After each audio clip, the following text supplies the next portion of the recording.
Bar council of India ఆవేశానికి supreme court check పెట్టిందా?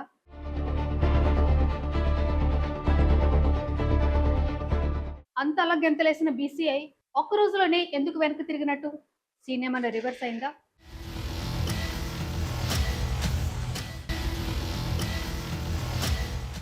అసలు బీసీఐని సాక్షాత్తు సీజేఐ వారించడం ఏంటిది?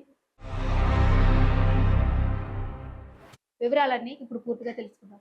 హాయ్, హలో, నమస్తే, వెల్కమ్ టు కైజెనెస్. నేను భాగ్య. ఈ మధ్య సుప్రీంకోర్టు ప్రధాన న్యాయమూర్తి సూర్యకాంత్ గారి మీద bar council of India BCI ఎక్కడ లేని ప్రేమ ఒలకబోసేస్తుంది. రీసెంట్ గా నల్సార్ విద్యార్థులు సీజేఐకి వ్యతిరేకంగా ఒక లెటర్ రాసేసరికి పూనకం వచ్చినంత పనైనట్టు ఊగిపోయింది ఈ బీసీఐ. అరే, మా సీజేఐ బాబునే పిలవద్దంటారా, మీ అంతు చూస్తామన్నట్టుగా రెచ్చిపోయి కొరడాలో జులిపించేసింది క్షణాల్లో. ఎవరైతే ఈ ఏడాది నల్సార్ గ్రాడ్యుయేట్లు ఉన్నారో వాళ్ళెవరిని కూడా లాయర్లుగా నమోదు చేసుకోవద్దంటూ ఒక హుకుంనే జారీ చేసింది. బట్ సీన్ కట్ చేస్తే ఒక్క గంటలోనే ఆ ఉప్పెన కాస్త ఆవిరైపోయింది. ఎందుకంటే రంగంలోకి స్వయంగా సుప్రీంకోర్టు చీఫ్ జస్టిస్ దిగడమే అసలు కారణం.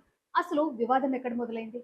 హైదరాబాద్ లోని ప్రఖ్యాత నల్సార్ లా యూనివర్సిటీ స్నాతకోత్సవానికి చీఫ్ గా సిజే సూర్యకాంత్ గారిని ఆహ్వానించాలని వర్సిటీ భావించింది. ఇది అనతి కాలంగా వస్తున్న సాంప్రదాయం. అంటే ఇక్కడ ఈ వర్సిటీ నల్సార్ యూనివర్సిటీ వాళ్ళు కాన్వొకేషన్ కి సీజే తప్పనిసరిగా వస్తారు, రావాలి కూడా. అయితే ఇటీవల ఢిల్లీలో జరిగిన అల్లర్ల నిరసన సమయంలో ఎవరైతే మన సీజే ఉన్నారో ఆయన వ్యవహరించిన తీరుపై ఈ నల్సార్ స్టూడెంట్స్ చాలా అభ్యంతరం వ్యక్తం చేశారు. ఆయన చేసిన వ్యాఖ్యలు కూడా మనకు తెలిసిందే. స్టూడెంట్ ని కొట్టిన వీడియోస్ ఉన్నాయి, ఒకసారి చూడండి అని ఒక న్యాయవాది అంటే మాకు చూసే టైం లేదు, సో మా టైం వేస్ట్ చేయకండి అని చెప్పి ఆయన అన్న మాటలు. అందుకోసమే ఆయన చీఫ్ గా పిలవద్దు అంటూ వర్సిటీ వైస్ ఛాన్సలర్ కు లేఖ రాశారు నల్సార్ స్టూడెంట్ విద్యార్థులు. అంటే అక్కడ విద్యార్థులకు లాఠీ దెబ్బలు పడినా మీకు ఎలాంటి చలనం లేదు, అలాంటి వ్యక్తి చేతుల మీదుగా మేము పట్టాలు తీసుకోమని విద్యార్థులు తమ నిరసనను లెటర్స్ రూపంలో శాంతియుతంగా తెలియజేశారు. అక్కడ ఎలాంటి అల్లర్లు చేయలేదు. దాదాపు 450కి పైగా లెటర్లు వర్సిటీకి చేరాయని చెప్పి తెలిపారు. అయితే ఇక్కడే అసలు హైడ్రామా మొదలైంది. విద్యార్థులు రాసిన లేఖలకు బార్ కౌన్సిల్ ఆఫ్ ఇండియా ఊగిపోయింది. ఈ విషయంపై తీవ్రంగా స్పందిస్తూ నల్సార్ విద్యార్థులను లాయర్లుగా నమోదు చేసుకోవద్దంటూ స్టేట్ బార్ కౌన్సిల్ ను ఆదేశించింది. అంతేకాకుండా ఈ క్యాంపెయిన్ వెనుక ఎవరున్నారో తేల్చాలని ఒక ఆర్డర్ కూడా పాస్ చేసింది. అయితే మొన్నటి వరకు మాకు సమయం లేదు, మా టైం వేస్ట్ చేయొద్దు అని చెప్పి సైడ్ అయిన బీసీఐ పెద్దలు మాత్రము సిజిఐను సిజిఐ మాకు పట్టాలు అందజేయడానికి వీల్లేదు, ఆయన చేతుల మీదుగా మేము మా భవిష్యత్తును నిర్మించుకోము అనేసరికి ఏంటిదంటే కోపం తెచ్చేసుకుంది. క్షణాల్లో కోపం తెచ్చేసుకుని వందలాది మంది విద్యార్థుల భవిష్యత్తు ఆడుకోవడానికి కూడా రెడీ అయిపోయింది ఈ బీసీఏ. బట్ ఇక్కడ ఏంటిదంటే ఒక సడన్ ట్విస్ట్ చోటు చేసుకుంది. ఏమని? ఎవరైతే ఈ బీసీఏ చేసిన హుకుం ఉందో, అంటే ఎవరిని కూడా లాయర్లుగా నమోదు చేసుకోవద్దని చెప్పి స్టేట్ బార్ కౌన్సిల్ కు లేఖలు రాసిందో, ఈ ఓవర్ యాక్షన్ కు సుప్రీంకోర్టు చీఫ్ జస్టిస్ సూర్యకాంత్ స్వయంగా బ్రేక్ వేశారు. నల్సార్ విద్యార్థులపై ఎలాంటి చర్యలు తీసుకోవద్దని బీసీఐని గట్టిగా ఆదేశించారు. ఆయన మాట వినాల్సిందే, ఎందుకంటే ఆయనే ప్రధాన న్యాయమూర్తి కాబట్టి. అయితే ఇంకా ఈయనన్న ఒక మాట ఏంటిదంటే చాలా మందికి ఆశ్చర్యాన్ని కలిగిస్తుంది అనమాట. సో ఇదేంటిదంటే అటు ప్రతిపక్షాలకి కానివ్వండి, ఇప్పుడున్న గవర్నమెంట్ కి కానివ్వండి, at the same time students and బీసీఐకి కానివ్వండి, చాలా ఆశ్చర్యకరమైన విషయం అనమాట. ఆయన ఏమన్నారంటే ఈ విషయము ఏంటిది, ఏదైతే సిజిఐ మాకు పట్టాల అందజేయాల్సిన అవసరం లేదని చెప్పారో ఆ విషయము నాకు విద్యార్థులకు మధ్య జరిగింది. సో వాళ్ళకి నిరసన తెలిపే ప్రాథమిక హక్కు ఉంది, వాళ్ళపై ఎలాంటి చర్యలు తీసుకున్నా మాత్రం సిచ్యువేషన్ చాలా సీరియస్ గా ఉంటుందని కుండబద్దలు కొట్టారు. ఇక సుప్రీంకోర్టు నుంచి గ్రీన్ సిగ్నల్ వచ్చేసరికి గంటల వ్యవధిలో బీసీఐ దిగొచ్చింది. ఓకే, సో విద్యార్థులకు ఏం సంబంధం లేదంట, బయట వ్యక్తుల వాళ్ళని రెచ్చగొట్టారంట మార్చేసి విద్యార్థులు తమకు నచ్చిన బార్ కౌన్సిల్లో పేర్లు నమోదు చేసుకోవచ్చు అని చెప్పేసి యూటర్న్ తీసుకుంది. అంటే ఇప్పుడు బీసీఐని మెచ్చుకోవాలా, లేకపోతే సీజీఐని వెనకేసుకొస్తున్నారని అనుకోవాలా? ఏంటిదంటే సీజీఐని ఏదో అన్నారని చెప్పేసి, మాటతో కాదు ఒక లెటర్తో ఏదో అన్నారని చెప్పేసి వందలాది మంది విద్యార్థుల భవిష్యత్తును బలి చేయడానికి రెడీ అయిపోయిన బీసీఐ తీరుపై ఇప్పుడు సర్వత్రా విమర్శలు వెల్లువెత్తుతున్నాయి.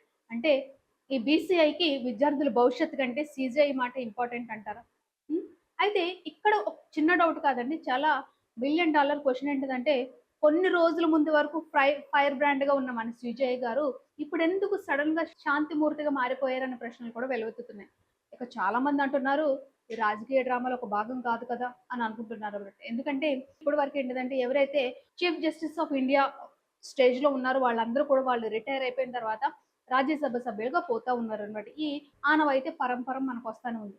కాబట్టి అందులో భాగంగానే విద్యార్థుల నుంచి, ప్రజల నుంచి వ్యతిరేకత రాకూడదని ఒక చిన్న లాజిక్ తోను ఇప్పుడు ఈయన ఎవరైతే మన సూర్యకాంత్ గారు ఉన్నారో ఆయన విద్యార్థుల పక్కన నిలిచారా అని చెప్పేసి చాలా ప్రశ్నలనేవి వస్తున్నాయన్నమాట.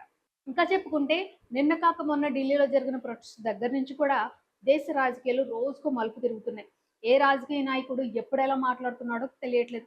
మరి ఇప్పుడు మన ప్రధాన న్యాయమూర్తి గారు నిజంగానే విద్యార్థులపై ప్రేమతో బీసీఐని మందలించారా? లేకపోతే దీని వెనుక కూడా ఏదైనా మతలబు ఉందా అనేది తెలియాలన్నమాట. ఎందుకంటే విద్యార్థులని అంటే ఎవరైతే నిరుద్యోగులు ఉన్నారో వాళ్ళందరూ బొద్దింకలు అని స్టార్ట్ చేసింది ఆయన. ఇంకా చెప్పాలంటే ఈ కాక్రోచ్ జనతా పార్టీ స్టార్ట్ అయింది కూడా ఆయనే. దానికి బీజం వేసింది కూడా ఆయనే అని చెప్పాలి. ఆయన పెట్టిన ఒక మాటను పట్టుకొని ఎవరైతే అభిజిత్ దీప్‌గా ఉన్నారో ఈ సీజేపీ పార్టీని అనేది స్టార్ట్ చేశారో ఆ తర్వాత జరిగిన పరంపర విషయాలన్నీ మనకు తెలిసాయి. ఆ తర్వాత ప్రొటెస్ట్ జరుగుతున్నప్పుడు కూడా ఆ వీడియోస్ మాకు చూడడానికి టైం లేదని చెప్పినప్పుడు కూడా చాలా అంటే చాలా వ్యతిరేకత వ్యక్తమైంది. అంటే అక్కడున్న విద్యార్థుల ప్రాణాలు పోయినా సరే మీకు పట్టదా? అంటే మీరంతా పని చేసుకుంటూ ఉన్నారా? ఖాళీ లేని పనులన్నీ చేసుకుంటున్నారా? అందుకనే ప్రతి కేసు కూడా చిటికలో సాల్వ్ అయిపోతుందా? అని చెప్పేసి చాలా విమర్శలు వెల్లువెత్తాయి.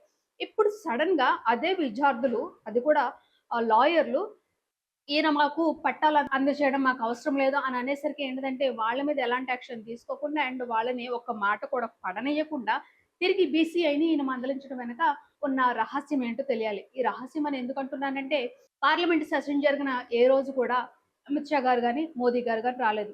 లాస్ట్ డే ఏదైతే ఉందో ఆ రోజు మాత్రమే వచ్చారు. అక్కడ కూడా వందే మాత్రం అయిపోగానే లేచి వెళ్ళిపోయారు. అంటే అక్కడికి సెషన్ క్లోజ్ అయిపోయిందని చెప్పారు.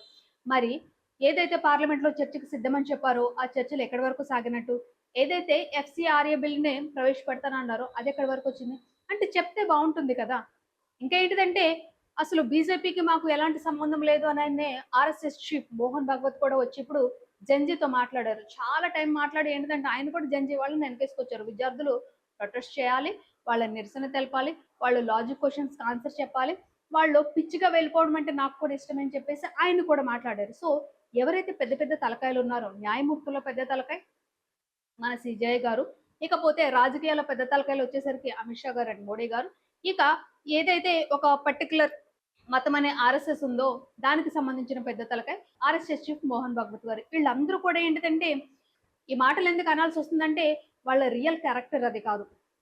రానున్న రోజుల్లో వీటినన్నిటిని కూడా వాళ్ళ రాజకీయ భవిష్యత్తుకు వాడుకుంటున్నారా?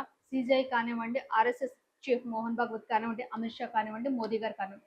వీళ్ళందరూ ఏం చేయడానికి సిద్ధపడుతున్నారనే ప్రశ్నలు మాత్రం చాలా వెలువెత్తుతున్నాయి. ఇక ఎస్పెషల్లీ మన సీజేఐ గారి విషయంలో ఏంటిదంటే, అసలు ఆయనేనా ఇలా మాట్లాడిందని చెప్పేసి ఎవరైతే లెటర్స్ రాసారో ఆ విద్యార్థులు కూడా షాక్‌లో ఉన్నారన్నమాట.